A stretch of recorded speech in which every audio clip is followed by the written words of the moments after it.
Hello Scorpio, welcome to the 2026 horoscope, which is very exciting. So today I'm going to break down the key themes for the new year. I'm going to talk about the most important transits, a reflection on 2025.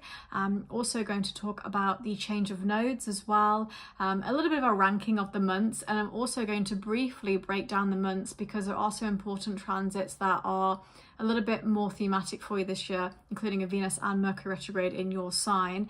And then I'm also just going to compound that together as well. So this is not going to be the most in-depth video in the whole world, but I do have a PDF that is available on my website, and it is paid, but I've tried to keep it as cheap as possible, so it's around £10 to £13 or dollars, depending on what I do actually end up pricing it as, but I will try to keep it low. And this is going to go through every month and the best strategic aspects based on money, travel and love, but also career, self-development and finances, including every single full and new moon, what it means for you and how the narrative of the last moon will impact it. And then this video I'll talk about the eclipses only, but if you're interested, that is on my website, and I spent a long time doing it as well, so hopefully it's going to be good for you to be able to say, maybe I should do this on this day or take this opportunity, and kind of use what astrology in my opinion is intended for. So I'm going to talk about the key themes for this year for you, Scorpio. So the biggest thing is there's a rumination on your duties, work environment and physical health because of Chiron still being in Aries, but they will actually move into Taurus this year, which means that your committed relationships and the promises you've made will be a little bit more intense for you. Chiron is the wounded healer, it's the asteroid of trauma. So when it transits this particular house, it can add a little bit of pain or suffering, or a little bit more of an evolution of self-development with your committed relationships. You also have sudden changes with said relationships, or maybe even contracts made or upturned if you're not interested in love, because Uranus will move back into Taurus. Of course, Uranus retrograded in Taurus in November 2025, but then it actually will be direct in Taurus this year. It will then settle back into Gemini, in which you'll have a little bit more volatility, either good nor bad, with investment, savings and intimacy. And the reason I say not good or bad, because Uranus does not discriminate. So it can be good or bad depending on the aspects in your chart. But either way, it will give you sudden changes, that's for sure. Then you'll have luck with spirituality, travel and being authentic, with Jupiter still being in Cancer for the first half of the year. But the second half, Jupiter actually moves into Leo. And this is going to be really lovely for you because it's a it's a focus on the 10th house of career, but also expression. And with Leo, which is so dramatic and often in astrology really points to fame, and the 10th house is really good for fame. It's also good for being well known. So it's not like, oh, I'm going to be JLo overnight. It's more, I'm going to be really well known for something if I take the opportunity. So if you've been wanting to build a brand or put yourself out there more, or build up a name for yourself, this is going to be the best time to do it. You'll also be aligning with family ideals and building a family, with the North Node moving into Aquarius in your 4th house, and then releasing issues with validation, career, and maybe even some father issues in your life, or even issues with males, particularly with the South Node moving into Leo in your 10th house. And you also have some recurring themes from 2025, because we have the Virgo and Pisces eclipses once more. This will be the last time we have them, but we have them once more. And you'll be aligning with some creativity, with abundant mindset, and again, a focus on children. So there is a sense that you could be building a family if you're interested in that, Scorpio. And you're also rebalancing friends and how you're showing up to the world as well, because of those reoccurring themes from last year. Oh my God, can't put my teeth back in. Recurring themes from last year. Okay, the most important transits for this year is, as I mentioned, we have eclipses in Virgo and Pisces again, but we also have eclipses in both Aquarius and Leo in your 4th and 10th house, which will impact family and career. So the most impactful things is Uranus in Taurus in the 7th house and Gemini in the 8th. Chiron moving from Aries in your 6th house into Taurus in your 7th house, causing a little bit of a self-transformation that might not be the most easiest journey with relationships. Again, Virgo in the 11th and Pisces in 5th for the lunar eclipses. North Node in the 4th house, South Node in the 10th, Jupiter in Cancer in the 9th and moving into Leo in the 10th as well, which brings really good notoriety. Okay, quick reflection on 2025. So we have a North Node in Pisces, 5th house, South Node in Virgo in 11th house, and eclipses in both of these houses. Neptune moved into Aries 30th of March in your 6th house, which is about collective consciousness. So you might find that you are trying to battle between working with others and also putting yourself first. There's a bit of a balance between being independent but also having to serve the collective. You also have Saturn in Aries the 30th of May, as well in the 6th house, causing some constriction to physical health. It can also make you get very serious about your physical health as well, and being like, I really need to make sure that I'm not pushing myself, I'm getting my cortisol levels right, and I am not pushing myself to the brink. You might also find that you had a bit of constriction there as well, possibly with animals and pets, or even your working environment as well. Jupiter moved into Cancer June the 9th in the 9th house, bringing some abundance to creativity, with spirituality, with knowledge, learning, with also travel. Jupiter rules the 9th house, so this is domicile and it really rejoices here. So this would have been really nice for you. And also Jupiter is exalted in Cancer. So generally this is a really nice energy. Some people find the 9th house to be boring because it's like, where's the love and where's the excitement? But this is a personal journey, so it is quite nice. Then Uranus moved into Gemini from Taurus July 7th, okay? So moving from the 7th house of committed relationships to the 8th house as well. Uranus does a lot better in Gemini than it does in Taurus because, of course, Taurus is so fixed and Uranus is so everywhere. So it does a lot better in Gemini as well. So you might have found that things are a little bit easier for you, but of course Uranus will bring some volatility to the 8th house there in Gemini, and that can be a little bit difficult when it comes to investments and savings, and you might also find that your personal transformation is really focused on talking, so therapy and maybe people saying things to you that are just so out of pocket that you're like, what the hell, and made you really reflect on your life. Okay, so I'm going to go down the months and just explain what I think is most important. I will be sort of slightly vague, but again, it's because I have a PDF that goes into detail about what is really important. So in January, other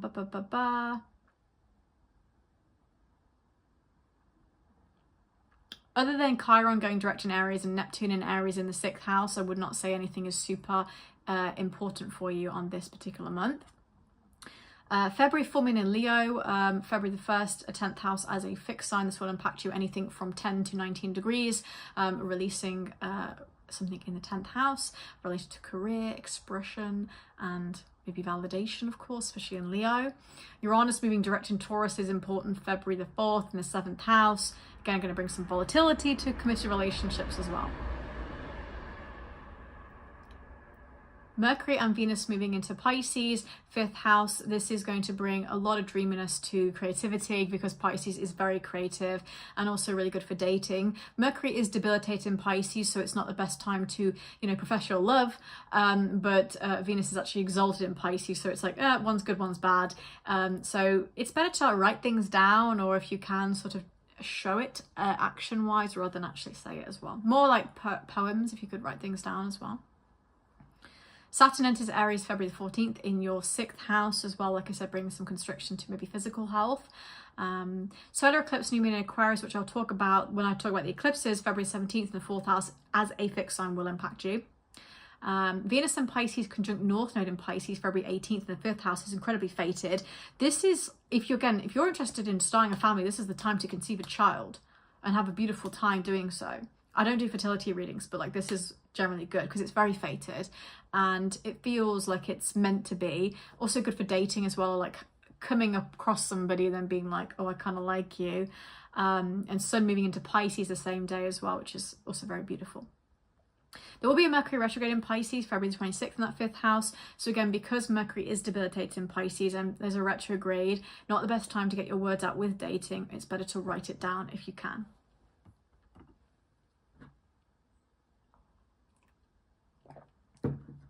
March, Mars enters Pisces March the 2nd, 5th house. A lot of vitality to the 5th house of dating and creativity, so you feel excited to do that. Much more artistic, but also sex drive is high. High libido, so just be mindful of that.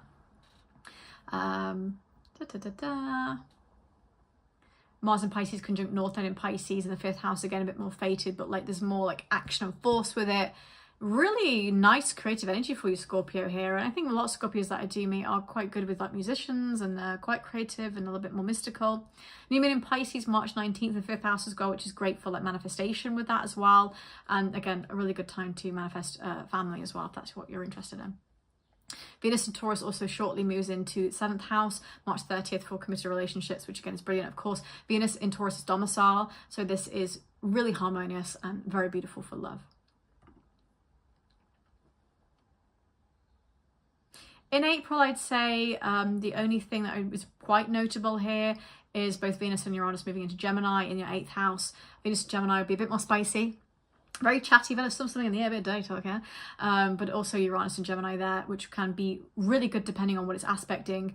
You know, Venus and Uranus perhaps being conjunct in the 8th house could be really good for investing and savings. It's not financial advice, but it could be pretty good. In May, we have a full moon in Scorpio, May the 1st, in the 1st house of self. So this will impact you, and it's a nice release for identity and starting something new, especially because Mercury enters Taurus 2 days later in the 7th house, in which you're able to communicate well about love, and fantastic for signing contracts as well. This is the best time to sign contracts. New moon in Taurus as well, May 16th, 7th house. Beautiful new start, again, for a signing contract or a committed relationship. You have to look at the direction of travel and the landscape of this month, really. You know, Mercury entering Gemini and then being conjunct Uranus and Gemini with investments and savings, and really having a long-term view on things, having a strategy. I think this is a little bit more about actually really committing and locking down into things. Mars then entering Taurus, May 18th in the 7th house as well, bringing vitality to that 7th house, bringing a lot of courage as well and taking risks, but also, again, because Taurus is not known for taking risks, but Mars is. Because of this, it's really good for, you know, high libido and sex drive with relationships, and maybe just feeling a bit more comforted too. Okay, in June, Chiron enters Taurus, June 19th, the 7th house, again bringing a bit of a pain point to relationships and discovering some issues with that.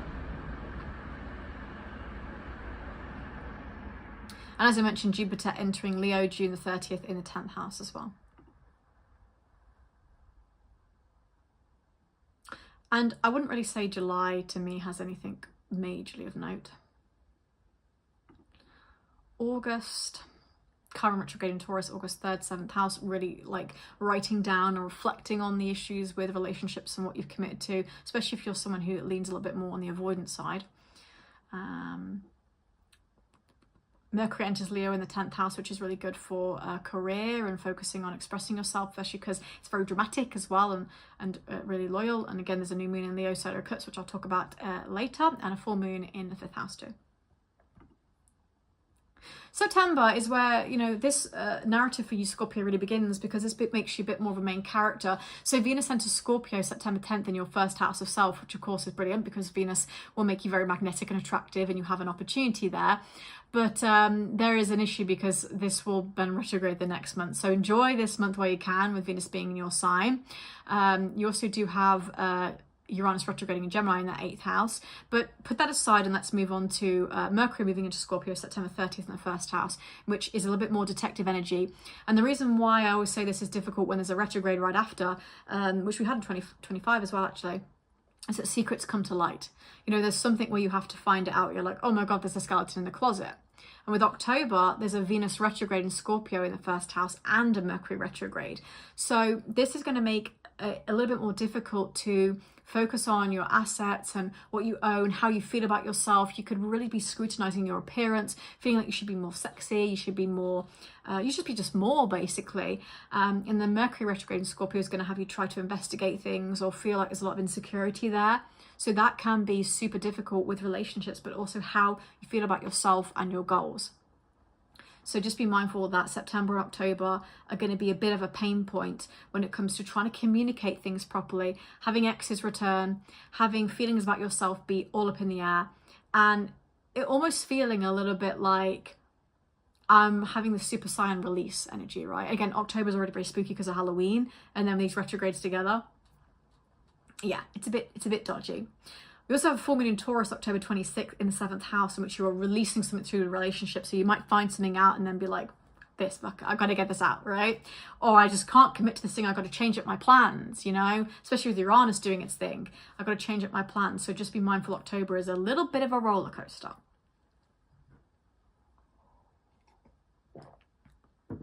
I think it also makes sense that in November we have a new moon in Scorpio in your first house as well, which is like new start. Mercury goes direct in my house. It's just a new start for me as well. And then December, Venus goes back into Scorpio December 4th, first house of self. Yes, we have the harmony. And we also have a nice new moon in Sagittarius in the second house as well, which is a new start with finances. But also, I think it's more about this culmination of self-worth and self-esteem after how we felt over the fall period, over autumn. And then we end the year with Mercury entering Capricorn Christmas Day, if you celebrate that, December 25th, in the third house, which is really good for your career, feeling productive, getting very ready for your 2027 goals as well. Okay, so I'm going to rank the months based on topic. This is very short and sweet, but you know, I just wanted to keep it quite small, really. So January is the best month for defining what you want to do with house and family. February is the best month for implementing new changes around the house with family. March is the best month for being creative. April is the best month to focus on physical health. May is the best month to get active with relationships and sort of giving it your all. June is the best month to focus on career and expression and defining social opportunities. July is the best month for travel and focusing on a new idea. August is the best month to communicate with others. September is the best month to focus on self-respect with love and self-care. October is the best month to reconsider your desires. November is the best month to focus on career and new goals. And December is the best month for being productive. And then I also want to just finish this off before I talk about the eclipses on the impact of the change of nodes. North node in Aquarius and South node in Leo from Pisces and Virgo, July 27th, 2026 to March 26th, 2028. North node in the fourth house of rags to riches and a South node in the 10th house, the memories of a king. If you have a North node in Aquarius and a South node in Leo, you're having a nodal return. If you have the opposite, you're having a reverse nodal return. So with the nodes, when you have a North node in Aquarius, it's really about working towards the direction of travel with helping other people and fitting into society. In the fourth house, this is a focus on what you are doing with your family, how you are showing up as a potential parent. And if you decide not to be a parent, then you're focusing on, you know, how you can create a sense of community and create a sense of family in your life as well by helping other people. So you might find that if you're isolated right now, you really will be working towards not feeling isolated. If you had a South node in 10th house in your natal chart, for example, you were most likely definitely a king or a queen. You were definitely a member of monarchy or some kind of well-known lord, or even a warlord, because this is a famous house. This is a well-known house. It's also the house of a leader, so you're most likely a well-known leader. And because of that, in this life you have to learn that you're not necessarily a leader anymore. You have to work with others. You're not going to be pushing super hard for things. Maybe there's a sense of I just want to relax, I want to have more calm, and I want a bit of a more warm feeling in my life. So that's a bit more of a focus for you this year. Okay, so let's focus on the eclipses. So we have a solar eclipse on February 17th in Aquarius, and of course that is going to be in your fourth house of home and family. So this is taking place at 28 degrees in the third decan of Aquarius, ruled by the moon and Venus, making it a Libra triplicity. I've been saying this for all zodiac signs. It's quite a judgmental new moon. It's a solar eclipse. It's a supercharged new moon. It's associated with the Seven of Swords, which is actually quite plotting and quite sneaky. And you as a Scorpio would be like, oh no, I'm Dokes from Dexter right now. And so you might find that you have to be a bit more resourceful in the fourth house. You may have a bit of an issue with family members and also relationships in this regard as well, where you have to try to outsmart somebody or be like, hang on, I'm getting in someone's head. And as a Scorpio, you probably love to do this, right? Jupiter in Cancer in the 9th house is also trying the North node in Pisces in the 6th house as well. So there's a lot of intuition here where you kind of know something is not right, especially with that water energy, and you as a water sign as well. There's some sense of trying to heal a situation or feel like you're not trying to people please. You want a bit of emotional security from a situation, and it kind of just feels like something's not right. The Sun and Moon in Aquarius as well, also squaring Uranus and Taurus in the 7th house of your committed relationships. So again, family and relationships, or what you're trying to really lock down, has a problem. There's a strong urge to be different here, a strong urge to to break away. There could be some sudden changes or opportunities here which make you feel a bit under attack, or you wanting a new start with your family, kind of feeling almost like, it makes me think of like, you know, teenagers who want to elope and run away from home and like, I love him, Dad, I'm going to run away from home. And your personal circumstances change a little bit. So you might have to be a bit more adaptable with this eclipse. Again, because of the North Node being in Aquarius as well in that 4th house, you're kind of like feeling more intuitively focused on it too. March the 3rd, we have a lunar eclipse, full moon in Virgo in your 11th house. And this is a second decan of Virgo ruled by Venus and Saturn. It's actually quite successful for me, you know, it is an eclipse. And again, we are having the recurring themes from 2025. It's a supercharged full moon. It is quite positive. It's associated with the 9 of Pentacles, which is very open and vulnerable, which is not something that Scorpios like to be. But actually, it's funny because some people will associate the 9 of Pentacles with being like Pluto, but in the positive. And obviously Pluto in modern astrology rules Scorpio. Obviously, some people will say, no, Pluto has no influence on Scorpio, Mars rules Scorpio, but I'm just going to say for this purpose that yes, you know, Pluto is associated with Scorpio. It's also about hard work and it paying off in the 11th house. You could also find that you secure a contract for a client, a business client, you know, you end up getting closer to a friend, could even release a friend and it feels better for you. But the reason being that I don't feel like it's releasing something and then you're not having it in your life anymore is because it's actually more of a, this is too good to be true. I have worked so hard for this and now I'm finally just kind of resting and relaxing more. You might find that you've made a lot of sacrifices in the 11th house as well. You could have spent a lot of time in isolation and now you want to celebrate with others. And you can also find that, you know, you have really put the work in and it's actually, you've earned it through both merit and charisma. So this is a nice time to actually, you know, celebrate as well. I'm being a little bit sort of like funny with my words here because I do think there's a lot of opportunities that this particular eclipse can bring.